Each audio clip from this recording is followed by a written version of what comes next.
سرزمین حجاز کا سورج در و دیوار اور پہاڑوں پر آگ برسا رہا تھا،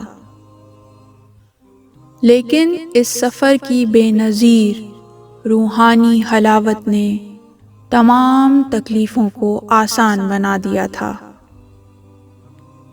زوال کا وقت نزدیک تھا۔ آہستہ آہستہ جوفا کی سرزمین اور اس کے بعد خشک اور جلانے والے غدیر خم کا بیابان نظر آنے لگا۔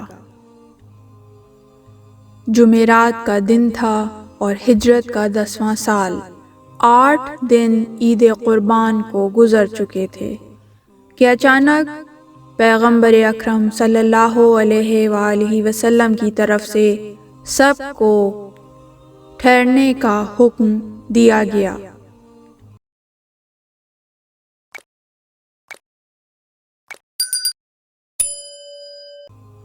مسلمانوں نے بلند آواز سے قافلے سے آگے چلے جانے والے لوگوں کو واپس بلایا اور اتنی دیر تک رکے رہے کہ پیچھے آنے والے لوگ بھی پہنچ گئے۔ اصحاب پیغمبر کی تعداد 1,20,000 سے زیادہ تھی۔ سورج خط نصف النہار سے گزر گیا تو پیغمبر کے مؤذن نے اللہ اکبر کی صدا کے ساتھ لوگوں کو نماز ظہر پڑھنے کی دعوت دی۔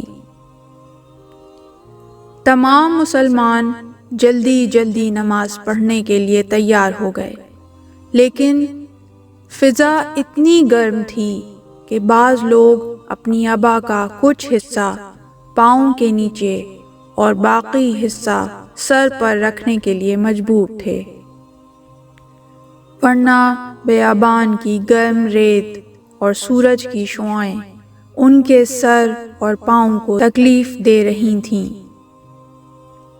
اس صحرا میں کوئی سایہ نظر نہیں آتا تھا اور نہ ہی کوئی سبزہ یا گھاس، صرف چند خشک جنگلی درخت تھے جو گرمی کا سختی کے ساتھ مقابلہ کر رہے تھے۔ کچھ لوگ انہی چند درختوں کا سہارا لیے ہوئے تھے۔ انہوں نے ان برہنہ درختوں پر ایک کپڑا ڈال رکھا تھا اور پیغمبر کے لیے ایک سائبان بنا رکھا تھا۔ مسلمان نماز کے بعد ابھی اپنے چھوٹے چھوٹے خیموں میں جا کر پناہ لینے کی فکر میں تھے، لیکن رسول اللہ نے انہیں آگاہ کیا کہ وہ سب کے سب خداوند تعالی کا ایک نیا پیغام سننے کے لیے تیار ہو جائیں، جسے ایک مفصل خطبے کے ساتھ بیان کیا جائے گا۔ جو لوگ رسول اللہ سے دور تھے وہ اس عظیم اجتماع میں پیغمبر کا نورانی چہرہ دیکھ نہیں پا رہے تھے، لہٰذا اونٹوں کے پالانوں کا منبر بنایا گیا۔ پیغمبر اس پر تشریف لے گئے، پہلے پروردگار عالم کی حمد و ثنا بجا لائے اور خدا پر بھروسہ کرتے ہوئے یوں خطاب فرمایا: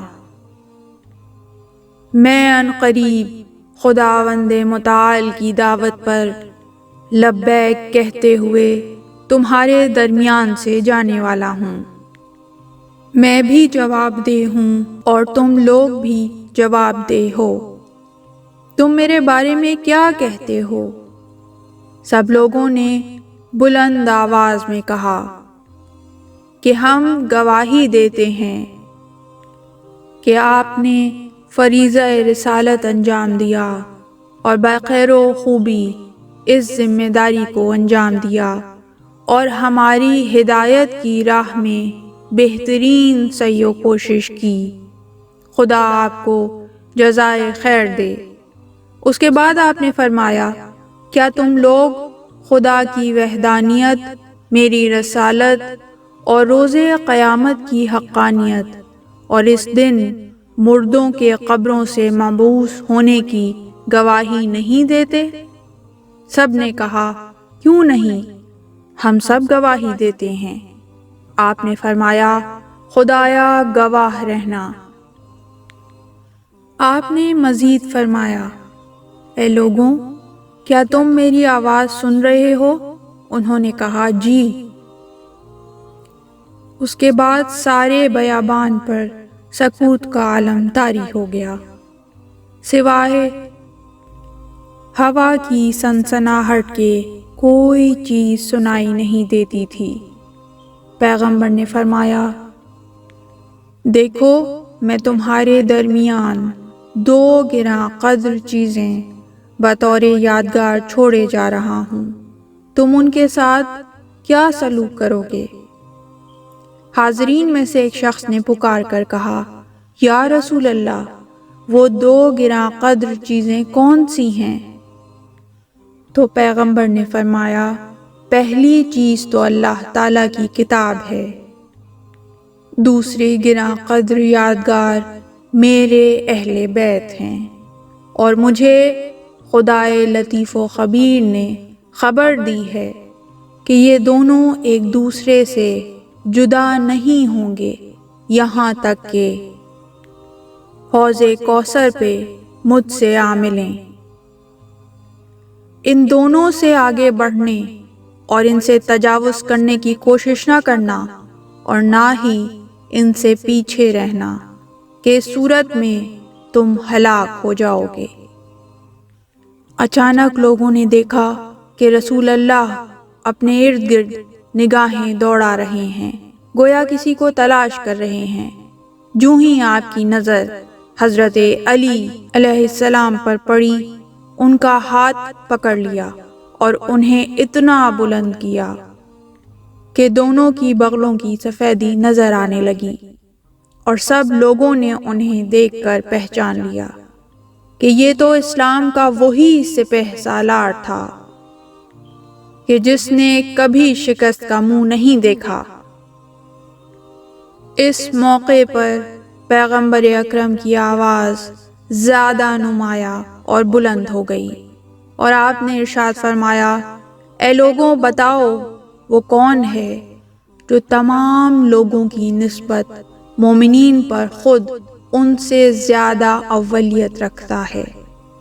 اس پر سب حاضرین نے یک زبان ہو کر جواب دیا کہ خدا اور اس کا رسول بہتر جانتے ہیں۔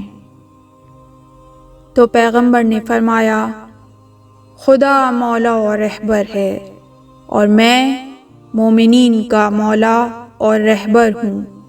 اس کے بعد فرمایا، فمن کنت مولاہ فہذا علی مولا، یعنی جس کا میں مولا ہوں اس کا علی مولا ہے۔ پیغمبر اکرم نے اس جملے کی 3 مرتبہ تکرار کی۔